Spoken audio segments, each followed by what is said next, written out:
Hi, I'm Laura. I never thought owning a family restaurant would lead to having my arm broken, but here we are. It all started 7 years ago when my older brother James married Karen. At first, I thought things would stay peaceful, but Karen had other plans. Your aunt owns this restaurant, sweeties. You should always get served first. I overheard Karen telling her kids, Tommy and Lisa, during their first visit after the wedding. They're good kids, really just caught up in their mom's drama. The problem started small. Every Sunday, Karen would show up with her family during our busiest hours. Why isn't there food here yet? We've been waiting 15 whole minutes, she'd exclaim, oblivious to the fact that other families have been waiting much longer. Sarah, my best friend and our head server, always tried to smooth things over.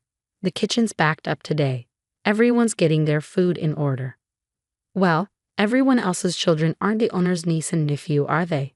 Karen would retort. At first, I kept the peace. James would give me that pleading look, and I'd cave. But last Sunday, everything fell apart. We were packed, celebrating the local team's championship win. Every table was full. The children are hungry now. Karen stormed into the kitchen, dragging Tommy and Lisa behind her. They hovered awkwardly by the door, clearly embarrassed. You're making them wait while serving complete strangers. Karen, please leave the kitchen. It's not safe. Don't tell me what's safe for my children. You think you're better than me because you own this place. You've always looked down on us. I tried to stay calm. Everyone gets served in order. That's how restaurants work. Her face twisted with rage, and before I knew it, she grabbed my arm. You'll serve my children now. Let go. I tried to pull away, but she twisted harder. The crack was deafening. Tommy screamed, and I hit the floor. The next thing I remember, Sarah was calling 911 and James, finally, was yelling at Karen instead of making excuses for her. Now I'm sitting in the ER, waiting for the doctor. Sarah's here, and my phone won't stop buzzing with messages from my parents. But this is it, the last straw. Karen's perfect mama bear facade is about to shatter, and I won't stop until everyone sees her for who she really is. The hospital staff took pictures of my bruised and broken arm. The next morning, my parents watched the restaurant security footage. I wasn't there, but they told me Karen's face went ghost white when she realized it was all on camera. I knew she had issues, but my dad couldn't even finish his sentence. They'd always tried to welcome Karen into the family, even when she was difficult. Now they were finally seeing the real her. My phone buzzed. A text from James. James, can we talk? Me, depends. Are you calling to make excuses for her again? James, no, Tommy won't stop crying. He thinks it's his fault you're hurt. Lisa won't even look at Karen. I sighed, poor kids. Me, tell them their Aunt Laura's okay. This isn't their fault. Word spread quickly in our small town. By Tuesday, regular customers were dropping off get well cards. Mrs. Chen, who's eaten lunch at my place every day for 5 years, brought her famous soup. My daughter showed me the video on Facebook, she said quietly. Wait, what video? I asked, nearly choking on the soup. Turns out Sarah had had enough. She posted the security footage online. The video went viral in our community, not just the attack, but Karen's entitled rant beforehand. Her perfect mama bear image was crumbling fast. You always take her side. Karen's voice rang out from next door that evening. She was at James's parents' house, probably expecting them to smooth things over as usual. I was protecting my children, she cried. From what? My mom shot back, learning to wait their turn like everyone else. Your precious daughter put my daughter in the hospital. Dad's voice followed. Get out of our house. My phone buzzed again, this time from Lisa's tutor. Hey, this might not be my place. I stared at my phone for a long time after reading the tutor's message.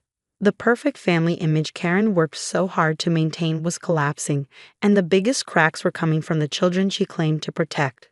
Send them to me, I typed back. It's time everyone saw the whole truth. The next morning, James stopped by the restaurant. He looked like he hadn't slept in days. Slumping into a booth, he let out a heavy sigh. The kids are staying at Mom and Dad's, he said. I can't believe I let this go on for so long. Your kids were scared of her, James, I said, my voice sharp. Their tutor sent me videos. He rubbed his face with both hands. I know, I've seen them. Lisa showed me everything on her tablet. Karen, She'd completely lose it if they got a wrong answer on their homework. I thought I don't even know what I thought anymore. Sarah, ever perceptive, brought him a coffee without asking. She'd known James since high school.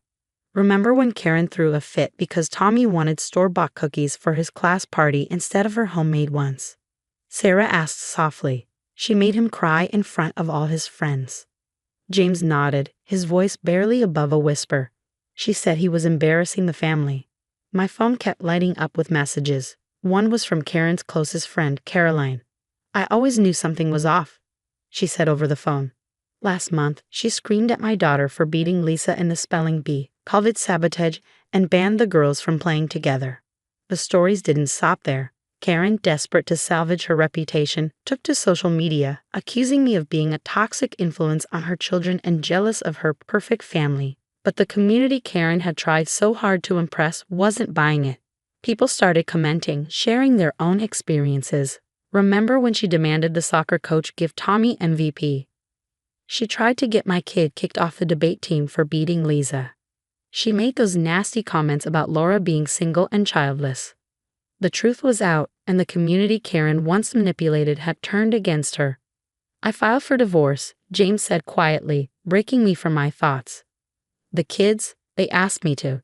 Tommy said he feels safer at Grandma's house. Lisa hasn't had a panic attack since they moved out. I reached across the table with my good arm, squeezing his hand. You're doing the right thing. She's threatening to fight for full custody, James added, his tone heavy. Then, for the first time in days, he smiled. But the tutor's videos and the security footage, she doesn't stand a chance. Just then, the door swung open. Tommy and Lisa burst in, followed by Mom and Aunt Audrey, holding a giant handmade get well card. We made it ourselves, Lisa said proudly, her eyes shining. Looking at their happy faces, finally free from Karen's shadow, I knew everything would be okay. Sometimes family isn't about keeping the peace. It's about breaking free from the people who poison it. The whole ordeal ended faster than anyone expected. Karen took one look at the evidence and crumbled. The judge wasn't impressed by her, but they're my baby's speech, especially after watching the tutor's videos. Joint custody, James told me over breakfast at the restaurant a few weeks later. But she has to take anger management classes and can only have supervised visits, for now. 3 months after what everyone calls the kitchen incident, my arm is healing well. The restaurant is busier than ever. When people learned why I was in the hospital, they started coming in just to show their support. Funny how karma works. Table 7 wants to thank the chef, Sarah called out, grinning. It was Tommy and Lisa, sitting with James and our parents. No more demands for special treatment, just 2 happy kids enjoying their burgers like everyone else. How's the arm, sweetie? Mom asked as I joined them. Better, I said, smiling. Physical therapy's helping.